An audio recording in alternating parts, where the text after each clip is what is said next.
The death of the Philistine giants.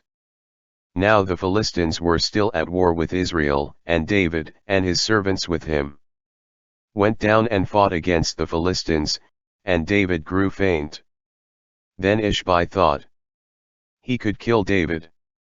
This Ishbi was one of the descendants of the giants, and the weight of his spear was the weight of 300 bronze shekels, and he was girded with a club. But Abishai the son of Zeruiah came to his aid and struck the Philistine and killed him. Then David's men swore to him, saying, "You shall no longer go out with us to battle, that you do not quench the lamp of Israel." Now after this there was another battle with the Philistines at Gath. Then Sibbechai the Hushathite killed Siph, who was one of the descendants of the giants.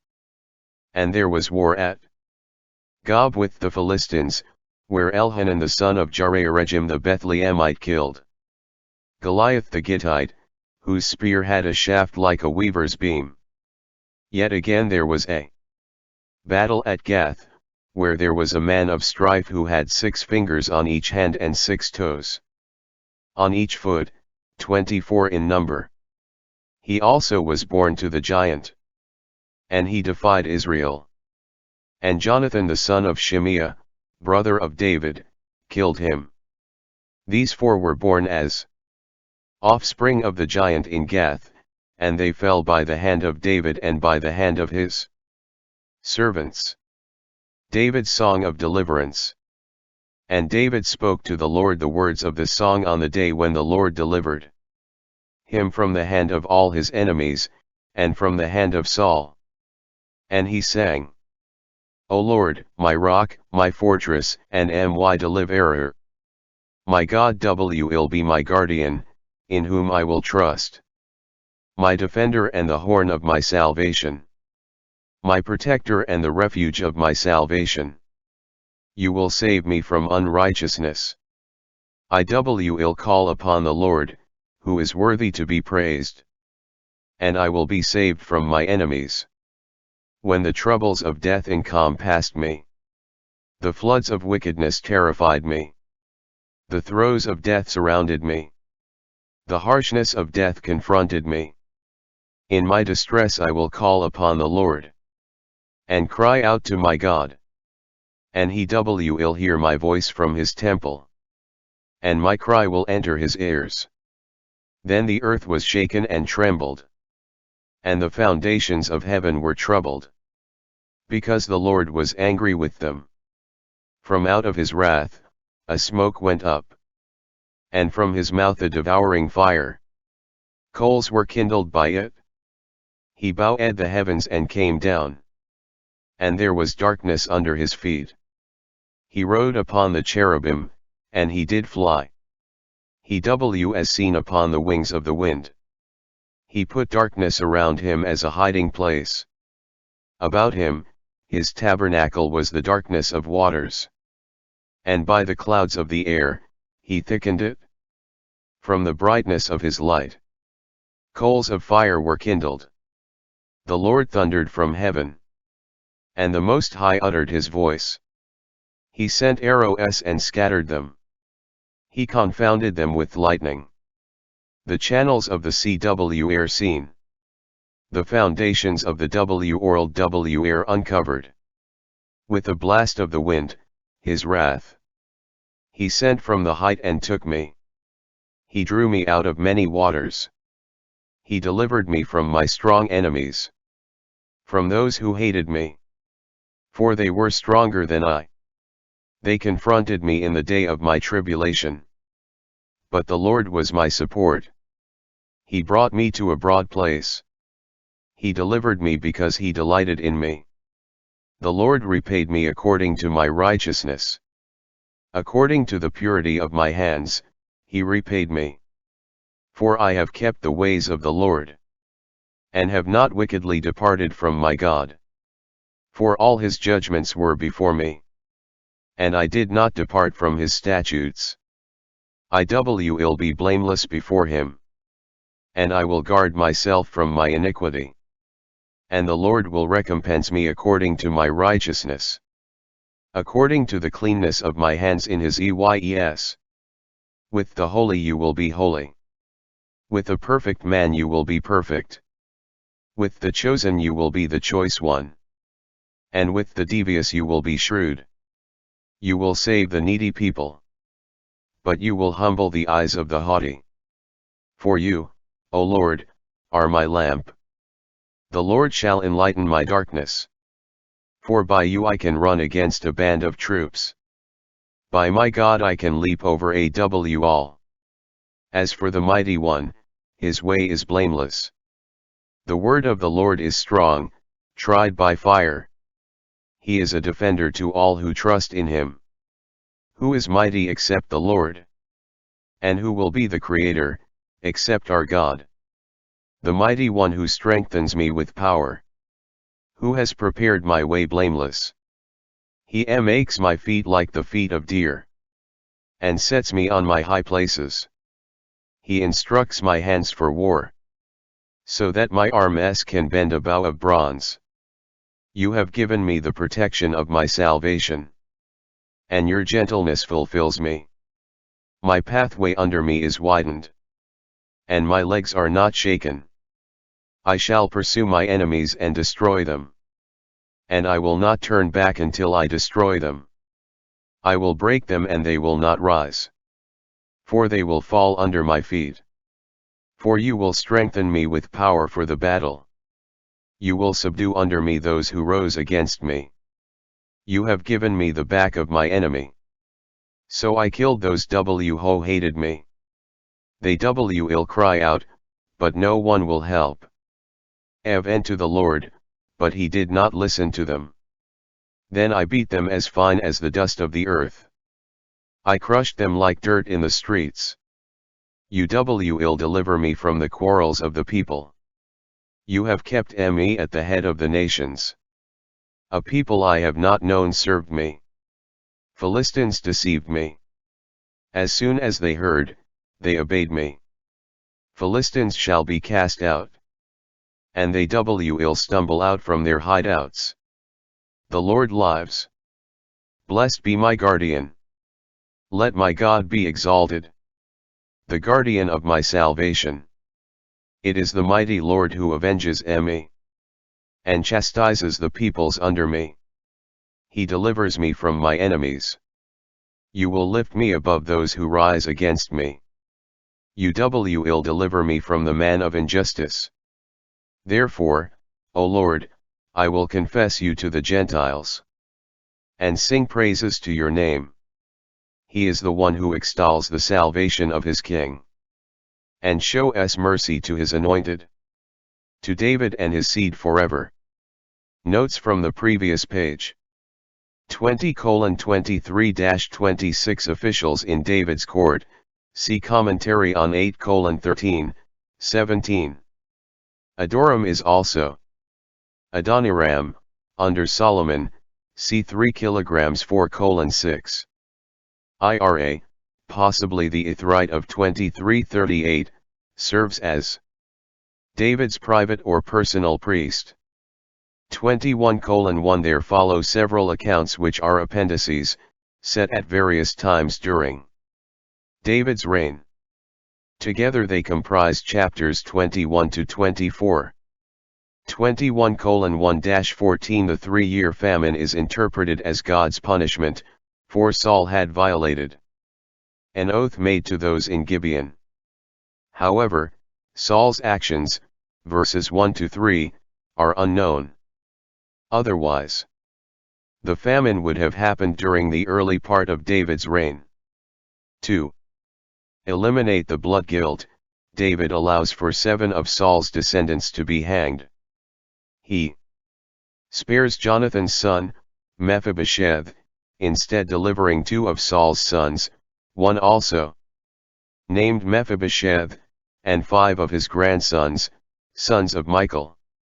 21:15-22 Again, this is set in the early years of David's kingship, when he was still at war. Perhaps either 5:18, 21 or 5:22, 26. Regarding giants, see Genesis 14:5. The lamp of Israel. v. 17, refers to the royal lineage, c. 14:7. 22:1-5. Except for minor differences, this chapter is identical to Psalm 17. David's last words. Now these are the last words of David. David, the faithful one, the son of Jesse. The faithful man whom the Lord raised up. The anointed of the God of Jacob. The sweet psalmist of Israel. The Spirit of the Lord spoke by me, and his word was on my tongue. The God of Israel says. A guardian of Israel spoke a parable, saying, Among men, how will you strengthen the fear of God? By God, the sun may arise in the light of early morning. The early morning does not pass by without light. So after rain, new grow that shows forth out of the earth. For my house is not so with the mighty one. For he prepared an everlasting covenant with me, keeping it prepared for every time. For my entire salvation and my every desire is that the lawless may not in any way flourish. All of them are as thorns thrusting outward. For they cannot be taken by the hand.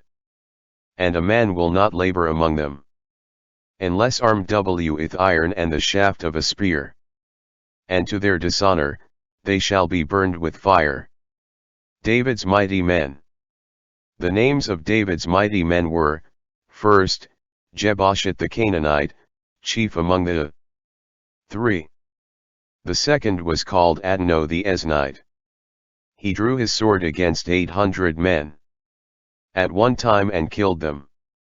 And after him was Eleazar his cousin, the son of Zuzitos, one of the 3 mighty men.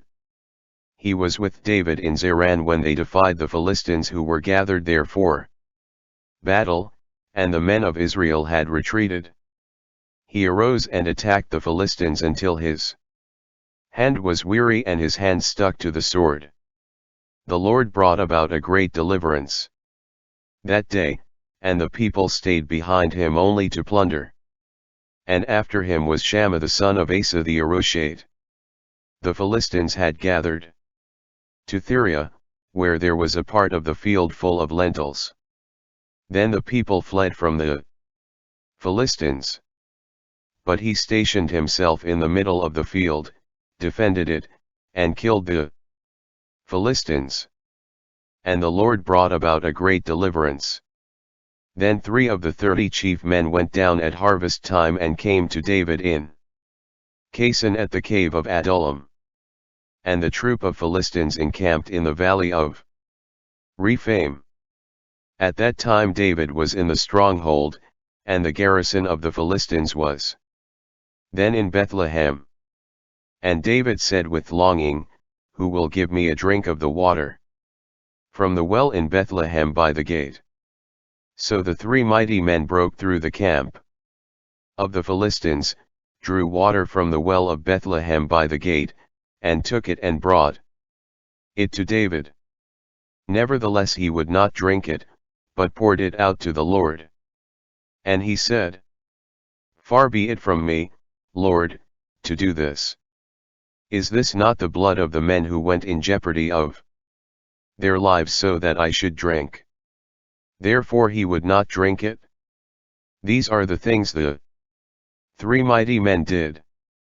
Now Abishai the brother of Job, the son of Zeruiah, was chief of another 3. He lifted his spear against 300 men and won a name among these 3. Of the 3 he was the most honored. Therefore he became their captain. However, he did not attain to the first 3. Benaiah was the son of Jehoiada, a man from Kabzeel, abundant in deeds. He had killed 2 lion-like heroes of Moab. He had also gone down and killed a lion in the midst of a pit on a snowy day. And he killed an Egyptian man, a handsome man. The Egyptian had a spear in his hand like the wood of a ladder, so he went down to him with a staff, snatched the spear from the Egyptian's hand, and killed him with his own spear. These things Benaiah the son of Jehoiada did, and he won a name among 3 mighty men. He was the most honored of the 3, but he did not attain to the first 3. And David appointed him as his reporter. And the names of King David's mighty men were Asahel the brother of Job, one of the 30, Elhanan the son of Dodo, David's uncle, of Bethlehem, Shammah the Harodite, Elika the Harodite, Helez the Paltite, Ira the son of Ikish the Tekoite, Abiezer the Anathothite of the sons of Asothitos, Zalman the Ahohite, Maharai the Netophathite, Heleb the son of Bana the Netophathite, Ittai the son of Ribai from Gibeah, the son of Benjamin, Benaiah the Pirathonite, Hiddai from the brooks of Gosh, Abil the son of the Arbathith, Asmaveth the Barhumite, Eliabah the Shulbanite of the sons of Jashan, Jonathan, Shammah the Hararite, Ahim the son of Sharar the Hararite, Eliphelet the son of Ahasbai, the son of the Machathite,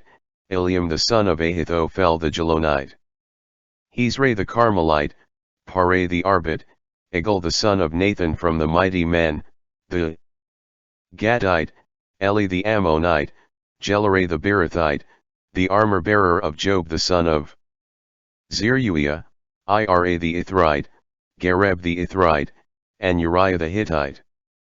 These were 37 in all.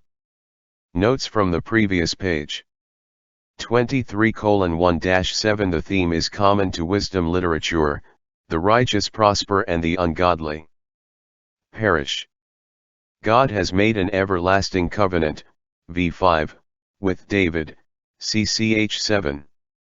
23:8-12 These 3 men form a special band, C1 CH 11:11, 14. 23:13-17 The 3 here are perhaps the same as in verses 8-12. 23:18-39 The 30 is a round number, v24. The text says there are 37, v 39. David's census.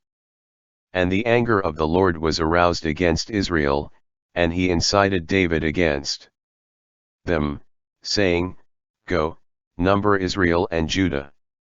So the king said to Job the commander of the army, who was with him, Go throughout all the tribes of Israel, from Dan to Beersheba, and inspect the people so that I may know the number of the people.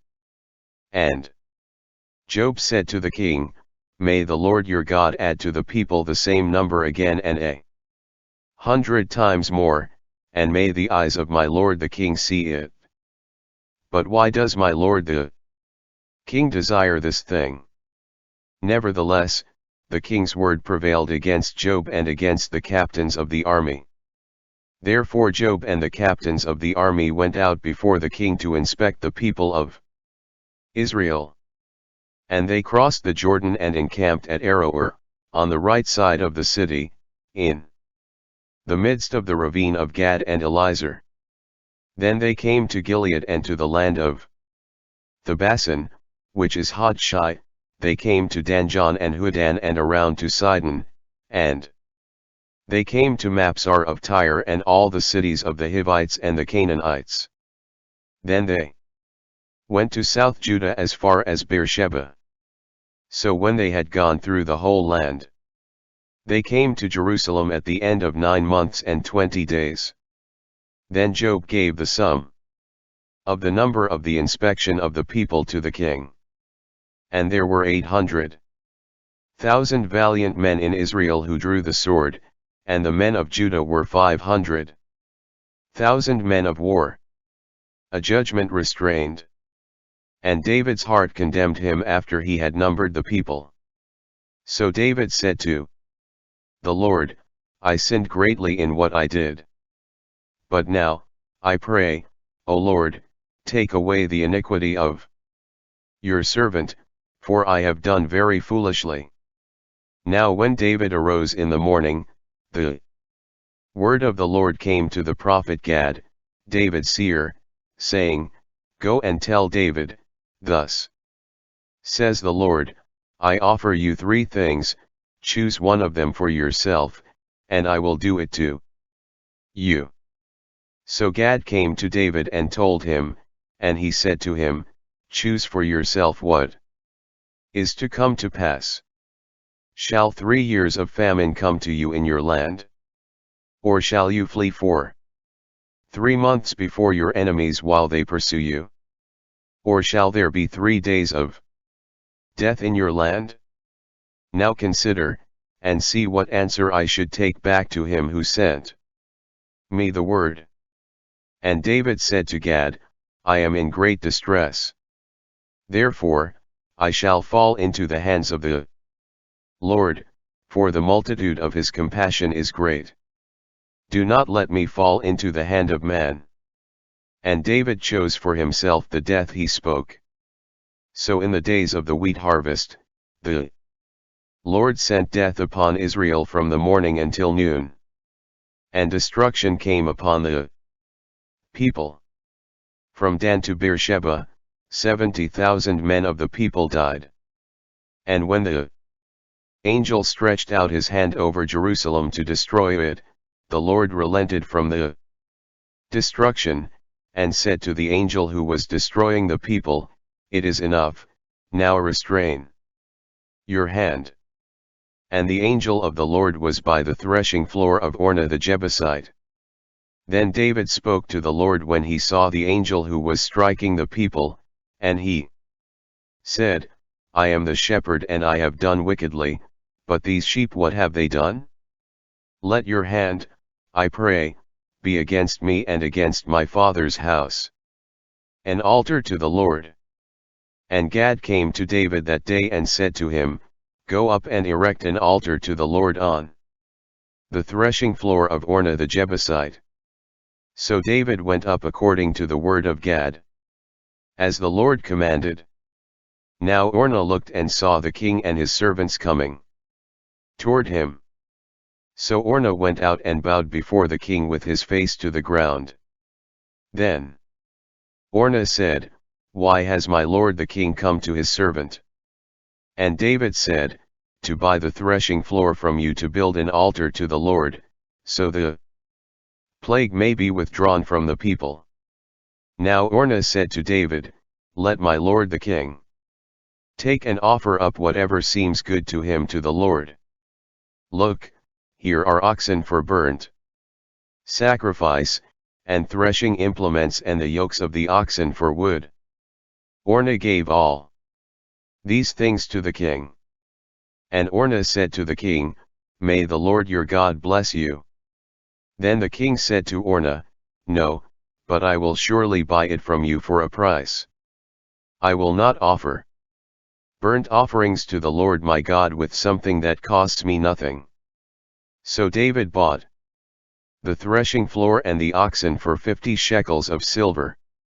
And David built an altar thereto the Lord and offered burnt offerings and peace offerings. And Solomon later made a larger offering upon the altar, for a small one was made first. So the Lord heeded the prayers for the land, and the plague was withdrawn from Israel. Notes from the previous page. 24:1-9 Despite the protestations of Job, David decides to take a census of the people. According to the narrator, the Lord has incited David to do this. However, in 1 Ch 21:1, it is Satan who has done this. Certainly, the Lord can use the devil to do his bidding. Job might be concerned about using a census to levy taxes on the people. 24:10-17 Gad the prophet, see 1 Kings 22:5, 1 Ch 21:9 ff, 2 Ch 29:25, gives David a choice of one of 3 penalties for taking the census: 1, 3 years of famine, 2, 3 Months of flight from enemies, 3 days of death in the land. David chooses the third, and a plague afflicts Israel from Dan to Beersheba. At the point of the destruction of Jerusalem, God says enough. David beseeches the angel to afflict him and his father's house, but not his sheep, the flock of Israel. 24:18-25 Gad instructs David to set up an altar and offer sacrifice. The purchase of the threshing floor of Ornah the Jebusite and the oxen begins the offering of sacrifices in Jerusalem. This story is intended to reflect the origin of sacrifices there. Solomon later will use the threshing floor as the site for his temple, see 1 Ch 22:1, 2 Ch 3:1. David's court history is concluded in chapters 1 and 2 of 3 Kingdoms.